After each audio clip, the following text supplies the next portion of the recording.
Colpo esterno del Rieti di Paris che batte il Pomezia al comunale di Via Varrone per 0-2 grazie a 2 gol arrivati nel secondo tempo. Rieti che avvicina la zona playoff. Pomezia sempre al terzo posto ma agganciato dal Civitavecchia. Prima chance per Teti che non trova la sfera, poi occasione da parte del Rieti palla in diagonale che termina sul fondo. Pomezia che torna a farsi vedere con Catese che si incula in area di rigore chiuso con le maglie amaranto-blu.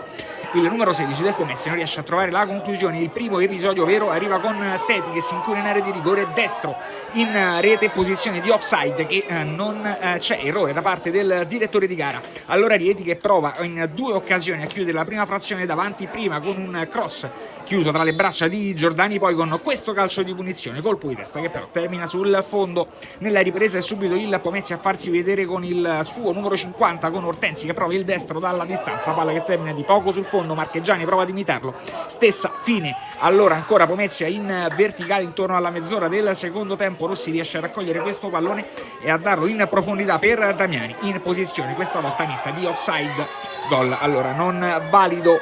Ultime occasioni, ultime chance con il colpo di testa di Marchegiani che termina sul fondo, erroneamente direttore di gara che assegna il calcio d'angolo al Rieti. Dalla bandierina arriva la battuta ed è bravissimo Tinti con questa conclusione al volo di destro a trovare il gol del vantaggio al 43esimo. Pomezia 0, Rieti 1.